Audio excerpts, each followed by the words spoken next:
Welcome to Learning to Lead, a podcast about leadership, teamwork, and reimagining healthcare. This podcast is for learners, educators, and healthcare professionals interested in building leadership skills in a supportive community. We are your hosts, Rahul Anand, Maya Doyle, Peter Longley, and Brooklyn Weber. Together, we bring you conversations with emerging and established leaders, deep dives, and hacks to help you become the best leader you can be. welcome back, everyone. With us today is Colonel Jessica Bunin. Jessica is a critical care physician and a professor of medicine and health professions education.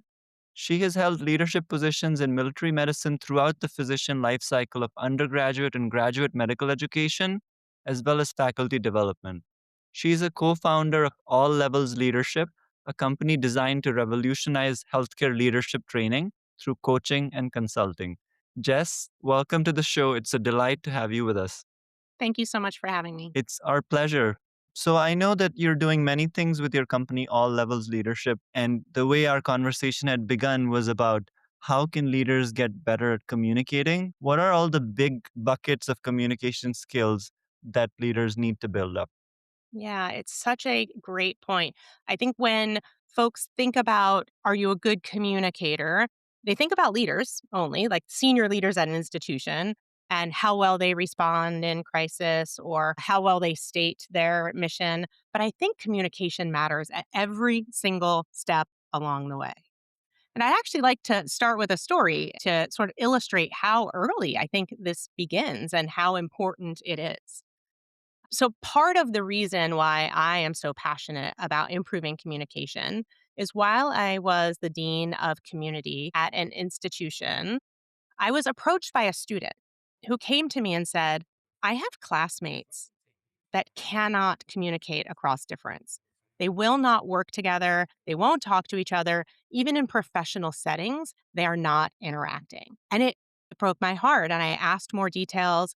And they said, well, we have two interest groups. One is a Christian interest group, the other one is an LGBTQ interest group. And those two groups won't speak to each other.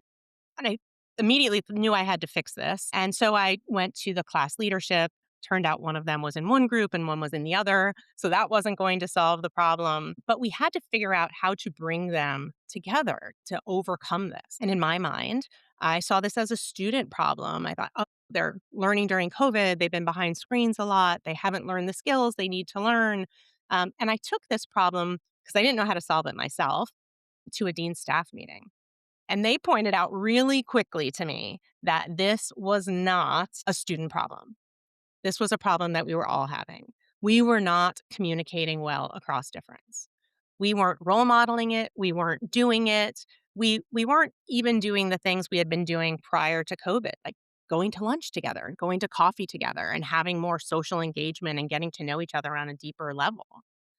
And so we created a curriculum at that point for faculty and staff so that we could start learning the skills we needed to learn, so that we could start building the community that needed to be built to effectively do that, and be able to role model that to our students and take that to our students.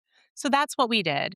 We created a curriculum called Community Building for Civil Discourse, which took restorative justice practices in the first half of the day, and we did community building circles. We taught about the 3 tiers of restorative justice. The first tier being community building through circle practices.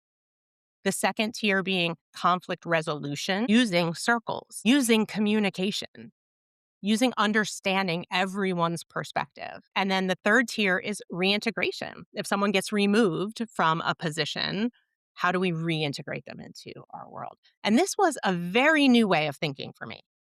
Because in my world, I was in the military and I was in medicine. Two very either retributive systems or rehabilitative systems. When something goes wrong in medicine, there's retributive practices, which are things like getting in trouble, getting fired, having litigation against you. And so I knew that, and I knew rehabilitative. I knew trying to get people more training or more mentoring to overcome their difficulties, but I didn't understand the huge benefits of restorative practices, of coming at this of an angle of how do we think about all of the community needs and everyone that's been harmed by a situation instead of focusing on getting one person in trouble? So that was a huge shift for me. So that's how we spent the morning learning about those areas. And then in the afternoon, we branched out to learning specifically about civil discourse. But I think first, you do have to have the community that are willing to talk to each other in order to do that. So that was the first half of the day. But within civil discourse, I think there are 5 pillars. And without these 5 pillars, we cannot have effective communication across difference. The first pillar is developing psychological safety so people can speak their mind without fear of retribution. They can ask questions of anyone as much as they need to without worrying about getting in trouble or being judged for that. And I think that's a huge area. And I think it's an area of a lot of confusion. I think people think psychological safety means going out of your way to make people comfortable. That's not what we're talking about. Psychologically safe environments can actually be really uncomfortable for leaders because they can be approached for doing something a wrong way or a different way or a less than optimal way and at any point. And need to learn to listen to that feedback and make changes based on that feedback. So psychological safety is that first pillar. The second pillar is active listening. We are not great active listeners as physicians. I don't know the nursing data, but for physicians, we let people talk for 13 to 18 seconds, patients, before we interrupt them. That is not enough to actively listen. I think active listening is a skill that requires practice, requires mindfulness, requires learning about how to do that. Some of that is mirroring the emotions of the person in front of you. Some of that is labeling the emotions and the experiences you're hearing from someone. Some of that is rephrasing or repeating things back to make sure you're getting them right. Summarizing, all of that goes into active listening, as well as having appropriate body language so people know you're invested and know you care. So that's the second pillar. The third pillar is finding common ground. If we go into conversations with two people at two ends of the spectrum, we're already all on edge. We're thinking about, how am I going to prove my point? How am I going to debate this effectively? How am I going to win this argument and pull them over to my side? And it puts your brain using more glucose in a stressed situation, and it doesn't let you begin that conversation on an equal ground. But if we can begin by sharing stories about each other, if we can understand we celebrate holidays the same way. We enjoy the same weather even. And if we can't get to similar stories, maybe even just a value that we share, we can start there and then move out to where we polarize and do that slowly so that it's not jumping in to a difficult conversation right up front, building that common ground. So I think that's also a skill that needs to be built. The fourth part of that is learning how to rethink, another skill that we've never been taught in medicine. We're taught to be really sure of ourselves. We're taught that what we know is right. We're taught that on rounds of day one of internship. We're supposed to have the right answer. We're not supposed to think and rethink that maybe we're wrong and maybe there's a different and better way. And so learning the skills of rethinking is the fourth part. And then the final part is having conversational skills that are effective at decreasing stress levels, decreasing emotion, decreasing defensiveness. Having learning skills to challenge people without them feeling attacked. So we call that calling in versus calling out. Telling someone that you disagree with their opinion and here's how it made you feel and here's why and here's how we can move forward effectively together, instead of telling someone their opinion is wrong and shaming them and ruining that relationship. So those are 5 pillars of civil discourse that I think are essential if we're going to become effective physicians, if we're going to lead teams effectively, and if we're going to be happy in what we're doing instead of polarized. And when you learn how to use these skills, you can use them in any environment. I've had people come to me since they took the course and say, I did this with my teenager at home and it made a huge difference. Or I've had people come and say, well, I used this with a patient when they were coming in and they were a little ready to talk about vaccine hesitancy. And I really just listened. I spent that one day just listening. I didn't try to convince them of anything. And now they're getting their vaccines. And so the little things, little wins that we hear by just thinking about these concepts that we're not thinking about when we walk in a room and we're worried about being right and having the answers. I appreciated how the pillars you described can be applied to any conversation that is amongst two individuals or a small group of individuals. And your story illustrates this because here's an attempt to build community, whereas when the two groups are not talking to each other, this is the opposite of community, where we cannot talk about things that we care about. We are not building relationships with each other anymore because we're not even engaging with each other. And we are not looking to build a common future together. Rather, we are looking to go our separate ways because there's too much discomfort in listening to the opposing views. Yeah. Or sitting in our office with our doors closed instead of approaching other people and asking them about their weekend or asking them about what's going well and what's not. Just it is. It's easier to find the people you agree with and build your bubble than it is to have conversations that might be uncomfortable but will lead to growth on both sides. And as I'm thinking about it, I'm remembering a scenario from a place I worked in the past. And this was amongst us, like a small group of physicians who were part of this practice. And so all of us were in the same peer age group. And so one of us was the division chief, so to say, at that stage, and had been for a few years and doing a great job, actually, looking back. And I remember us setting up a meeting to discuss whether the chief position should be rotated. And I wish I had these skills at that time because the intention was to set up something that's equitable and everybody can grow. But the way that we executed it, I think looking back was terrible, where we did not have these skills to have a difficult conversation in a way that would build relationships, not destroy them, and still effectively get the job done. Because one could have certainly thought about how can we become stronger, how can we grow each other, how can this rotate, but then the person rotating out can look to or be sponsored to do something that's bigger and better. And so I've personally experienced the impact of the lack of these skills. I think a lot of like getting in tune with the people that you're working with so you understand what they need to feel secure in the conversation, to feel like you can move forward together instead of moving apart separately and nobody really winning or getting what they want. Instead, if you get the attunement first, you can move forward together with an ideal plan instead of settling or instead of feeling like no one's winning. Yeah, and the analogy that comes to my mind, I was listening to a podcast from Matt Abrahams from Stanford, and he gave the analogy of throwing a big rock in a pond.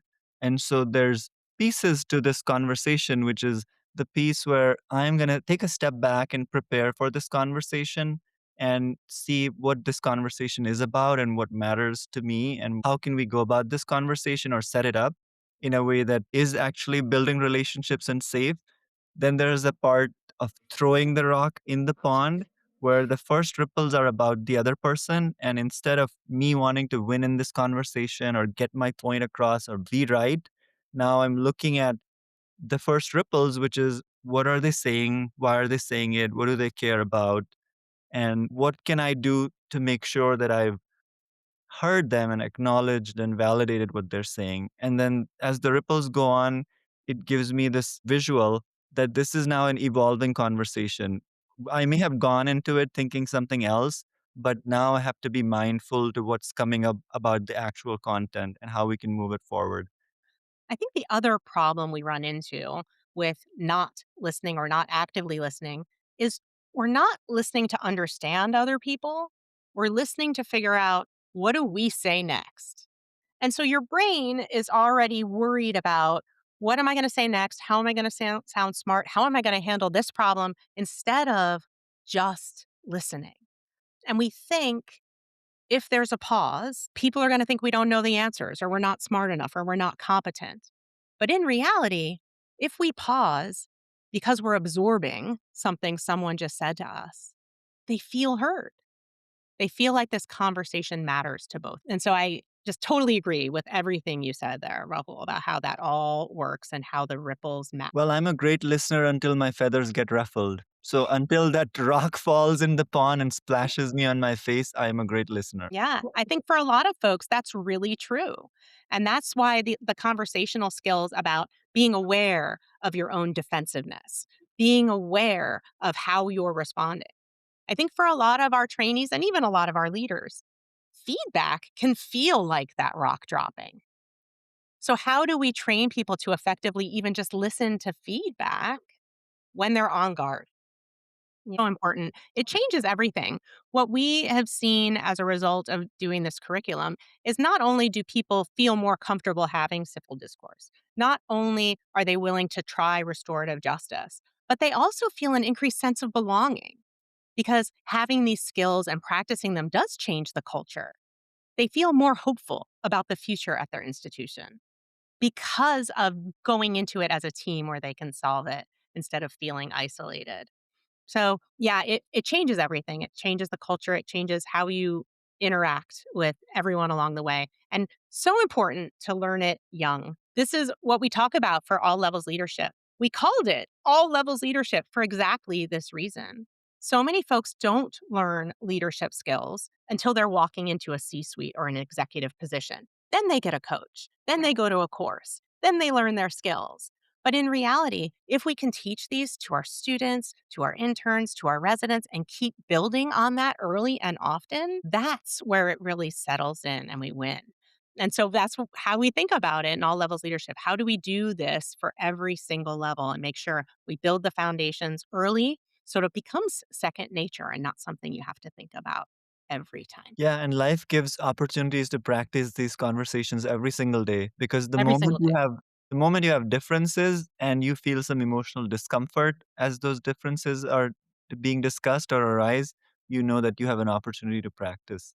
So Jess, can we share with our listeners a story that might illustrate how this can be put to practice? Yeah, absolutely.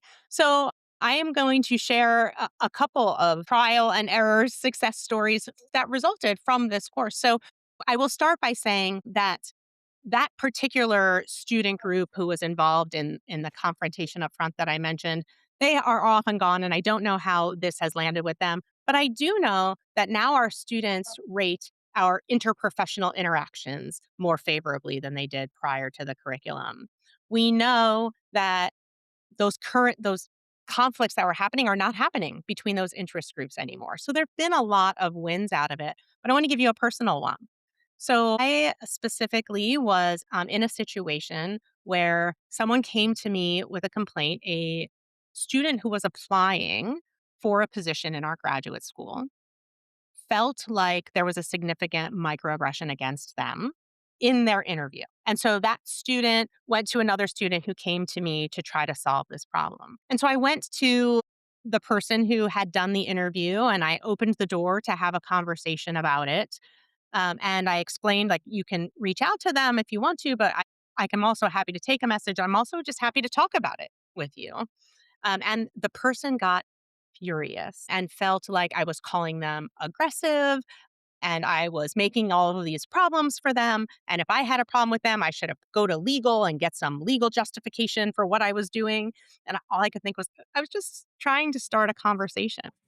So the next time I asked to meet with that person, she invited her chair, who also got very angry with me about the situation. And so, of course, like I'm just trying to just listen to it all and take it in, despite the fact that I'm feeling defensive. The hairs on the back of my neck are standing up. All of that is happening. And it left me with a very sour taste in my mouth about both of them.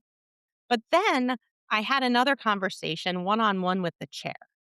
And I asked her to come talk to me in my office in a calm environment. We set it up so we both knew what the conversation was going to look like. We both felt comfortable in the moment. And we stopped and we did the whole process of setting ourselves up, of doing the attunement and really actively listening to each other, finding common ground in what we both wanted, in rethinking both of our positions of how I approached the situation, what I could have done better, and how she approached the situation and what she could have done better. And now this person who I don't know that I ever would have wanted to work with or talk to again is actually a dear friend because we specifically practiced these skills together. And we talked about how we were going to do it and how we were both ready for it. And so I think that that's a really important thing to remember is this works in real life in any number of situations if we think about how to do it effectively and we go in with open minds. You have to know when you're getting ready for civil discourse that you're not there to change their mind. You're not there to win an argument. You're just there to listen and rethink things together. That changes everything. But it's also important to keep in mind some people aren't ready for that and aren't going to be ready for that. So I would say don't waste your time trying to have civil discourse with someone who is not in the same place or not ready for that at all because it will lead to harm for you. I appreciate in your story so many things. One, when you started to turn it around, you built some space and built this psychological safety by addressing why we're going to meet again. It showed you cared because you persisted despite two negative meetings. And then you demonstrated to them how you're listening to them by just saying out loud what they're saying or acknowledging their viewpoints. And I think just your being there and fully listening to them and wanting to build this relationship made such an impact, as you say, that they have become a very close friend. You may or may not have changed their mind, but just the respect and the conversation that you had has changed your relationship with them. Yeah. And I think it's really important to keep in mind because someone we sometimes we will get off on the wrong foot in that first meeting with someone. And it changes the defensiveness we go into every conversation with. So remembering that it may have just been one bad one off instead of that being the truth. So remembering that there's always two sides to every story, there's always numerous ways to work through any given conflict. And it illustrates these conversations are going to come in two flavors: one where you have had a moment to prepare for them, and the second where suddenly the temperature has changed and you need to recognize it and adapt to it. Yeah. The other beautiful thing that has come out of this is a number of leaders have come to me and said, I didn't handle that situation ideally when it came up in class or when I was talking to that person. How could I have handled that more restoratively? And then even if they don't necessarily solve that problem with they are better going forward because they have the language to think about how do I do this more effectively? How do I build the relationship? How do I build the community and heal the community as much as possible with my actions and with my conversation? Talk more about that because that's pretty common. So some things happen, it didn't go the way we wanted it to. Now, how do you coach people through it? How to respond? Yeah, it's so important. So I think having people reflect through exactly what happened, exactly when they got defensive or thrown off or upset, and realizing where they feel that. Some people feel it in their chest. They feel their chest start getting tight. Some people grind their teeth. Some people get a pit in their stomach and feel a little nauseous. And so having that conversation about where in your body do you start feeling it when you know you're getting riled up? And that's your time to take a pause, either to say, whoa, I just noticed I think we're getting off track because I'm not feeling right about it. Can we just take a second? Or maybe even, can we come back together tomorrow if necessary? But thinking about how do you prevent the badness from coming out by taking a beat? And it's really important to know when you need to do that. If it's a minimal time out in a conversation, if it's just you taking a deep breath. One of the conversational skills we work on in our workshops is an oops and ouch mentality of when someone says something or you're starting to feel hurt, you say ouch. And it just gives you a second to get calm so that your body can take in what you're hearing instead of being defensive and angry. And the word doesn't have to be ouch. My phrase when I hear something that I'm either getting negative feedback or I've done something wrong, and my thing is, wow, thank you for pointing that out. And I say it the same way every time so that it just gives me a second to collect my thoughts, to respond how I want to respond, instead of responding with anger or aggression or however that might turn out negatively. So I work with figuring out where people feel these things in their bodies, noticing it, having a plan for when that happens. And then we do practice the conversations and practice them in what I call an authentic leadership model. where not only do we want to reflect on what we said and did, but we also want to reflect on our own morals and values and what would our ideal self want to say or do in that conversation, and how do we represent our ideal self. So that's that second part of authentic leadership. The third part is getting others' perspectives on how to do it even better. And that final part is sharing with others what you've learned so other people can learn from your mistakes or your hard conversations instead of having to sort of push through. Sometimes beginning is the hardest part. So, like, what's the opening sentence that someone can use if they're going back to repairing? Yeah. So it's so important to me that everyone has something that works in their authentic voice. But I think an important part of that is approaching that conversation with a statement of respect and saying, I know we had a bad conflict, but I also know that I respect you and I want us to work through this together. Can we meet? And so pointing out, not pretending it didn't happen. Pretending it didn't happen doesn't fix anything. But that statement of respect and why this relationship is important to you or why you think that person should know. Like, I know that you're a great leader and you would want this feedback. Can we talk about it? But having some sort of statement of respect and that you care about this relationship is so important. And so I would say, whatever is authentic to you, you have to practice with others to find your phrase and your wording. For me, it's, I know that we didn't work in that moment, but I really respect you and I want this relationship to work. Can we try again? What you're saying is doing a lot of heavy lifting here because one, it's giving them respect, and two, it's making you vulnerable. So that's the seeds of psychological safety by being vulnerable and putting yourself in a place where they could reject you. Yes. You're sowing the seeds of psychological safety so that if they do agree to engage, now you've started to rebuild that relationship already. Yeah. And of all the times I've tried that, there's one person who said, nope, like, I don't want to go there. I don't want to do this. I don't want to deal with it. I don't have time. But of every time I've tried, I've only had one person who's really not willing to engage. And it was worth it to have all the other wins. Yeah. And what you say reminds me of the Japanese concept of kintsugi or golden repair, where if a pottery is broken, they will repair it with gold so that the scars of that break are still there, but they're now creating something that is much better than what was originally there. And we Yeah. honor those scars, we honor those differences in restoration. Yeah, and I do wanna say I agree with that completely going back to my situation with this chair who I thought I would never like and wanna have a conversation with, who now I'm dear friends with.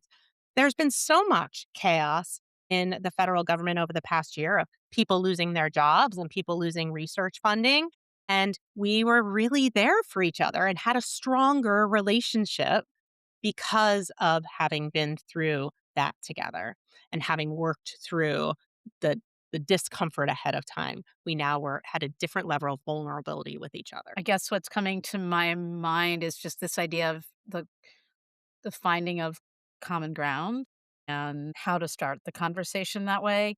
And what's jumping to my mind just in terms of I know you were asking about, what our own stories are.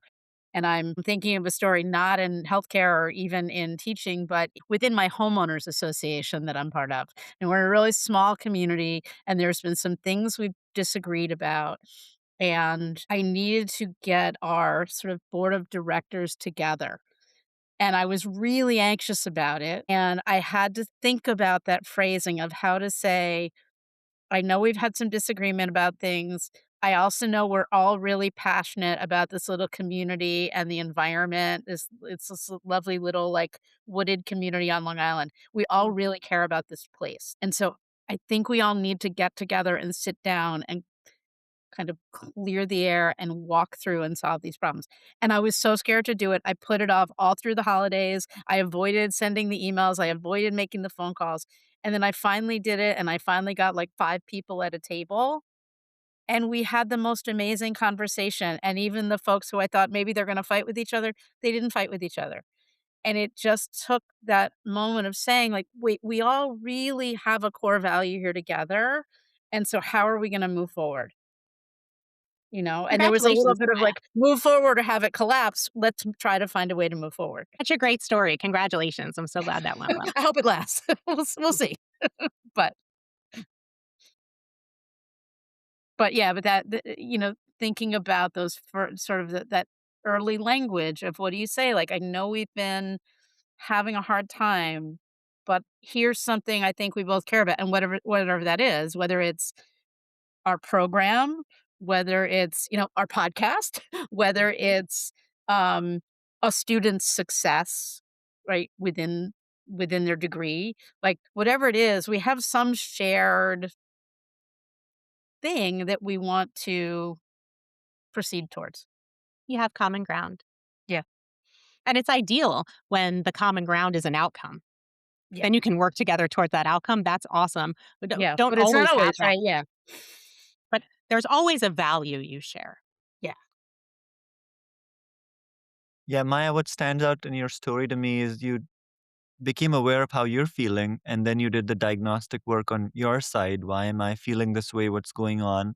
Secondly, you brought people together with a great statement and initiative. And then when they did come together, you held the space. You didn't fill the space, but you held the space for them to be able to work together again, and then followed through with whatever the conflicts are that are bothering them. I'm thinking back to the points about active listening and how maybe we're not exactly taught that in school. And I never really even thought about that, but I think that kind of is true because in all the practicing that we do, it's like we're listening to get answers. We're listening to figure things out. It's like we're not listening to just listen. And so I feel like we miss a lot of key things when we're doing that, which is a bummer. So I really like to your point about the value of active listening. Yeah. And if you think about it, when you're taking your exams first year, when you're doing your OSCEs, things like that, like the checklist is a number of things that have to get done in whatever amount of time you have 30 minutes, 45 minutes. You have to get through them. Like the Mhm, goal isn't how long did you sit there and listen and learn everything you needed to know about the patient's illness from the patient. There's no checkbox that says that. But mhm. there's a checkbox to make sure you did everything else in a limited amount of time. So it's almost discouraging it even. Exactly. Yeah. That's exactly what I was thinking about in my head too. In critical care, we do a lot of that, of the practicing of difficult conversations. As you can imagine, we run into them all the time. But another point or one addition, in addition to doing the simulation and practicing it, I'm going to add if the person is willing to have themselves videotaped. Oh, It's yeah. so valuable because you don't know how you sound. You don't know what your body language is doing when you're stressed in the moment. You're thinking about what am I going to say next? What am I going to say next? You're not thinking about what exactly am I saying? What is my body position? How is this person feeling about me right now? How well am I mirroring their emotions? How well am I labeling my emotions and their emotions? You're not thinking about that stuff, right? And so having someone be able to watch it after the fact and be like, oh, I was pretty aggressive there. Or like I was really trying to push my agenda or whatever it is, hearing it after the fact can be so valuable. Yeah, I agree. And then also in response to the thing we were talking about right before about that opening statement, I think that's so great also for like as Anon was mentioning all the things that it sort of establishes between you and the other person. I also think it's good for yourself because it kind of takes away the nerves a little bit because you already have this line that you know that you're going into the conversation with. So I think I'm definitely gonna come up with one for myself.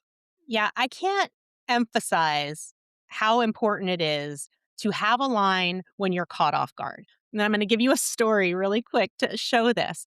So, I was teaching a group of about 200 people, and I have been an intensivist for many, many years. I'm older than I look, and I love ICU nurses. And so I was telling a story and I called them. I said, my ICU nurses. And a nurse in the back raised her hand and she said, can I give you feedback right now? In a room of 200 people, she very directly, a little harshly even said that to me. And I said, yeah, please give me feedback. And she said, you just called them my nurses. They are not your nurses. They are nurses. And I was completely thrown and caught off guard. But what rolled out of my mouth and off my tongue was, wow, thank you for pointing that out. Because that is what I say every time. And that was enough to collect me and be like, I have probably been saying that for 20 years and no one has ever pointed it out. Like, genuinely, thank you for saying that, because it didn't occur to me that I was being offensive and I will be different now. And so, like, but if I had just responded in the moment, I've been like, you don't know what you're talking about. Like, my neck would have, hairs on back on my neck would have stood up and my brain would have gone away. I would have been aggressive and defensive. But I had a moment when I said, wow, thanks for pointing that out, where I could think about what I wanted to say next. Yeah, I love that. That's a really good example. I'm going to say 95% of the time when people say something that hurts us, they didn't mean it. They either used their words wrong or they didn't know what to say in the moment. And if they could replay it and do it differently, they would. So all of that is going into this as well, right? So remembering that others who are interacting with you have positive intent. And so you need to maintain that positive intent with them too. Well, this has been a great conversation. Jess, thank you so much for sharing your journey and all the tips about having a better conversation so that we can build relationships and move forward together. Before we close, do you have a message for our listeners who are trying to become better communicators? Yeah, I think the active listening piece just can't be overstated. It's impossible. And so, whether that is learning specific micro skills that are going to help you actively listen, whether it is feeling when you're getting bored or tired and stop listening so you can catch yourself, whatever micro skill you want to work on to be a slightly better active listener, just pick one, whether that's mirroring, whether that's labeling, any number of things can make you a better active listener. And if you can just work on one at a time, you don't have to fix it all. Just work on one at a time. It will change your interactions with people. Thank you. That's fantastic. Mine is going to be practicing. Wow, that's a great point. I hadn't considered that. I love that. I can't wait until you do that in our next meeting, Rahul. Thank you for listening, and let's keep the conversation going. Until next time, take care and keep learning and leading. Thank you for listening to our show. Learning to Lead is a collaboration of faculty and students from the schools of medicine, nursing, and health sciences at Quinnipiac University. Creators of this show are Rahul Anand, Maya Doyle, Peter Longley, and Brooklyn Weber. The student producer is Krishna Anand. Senior producer is Brooklyn Weber. And executive producer is Rahul Anand. Connect with us on social media at Learning to Lead Pod, or email us at learningtoleadpod@quinnipiac.edu.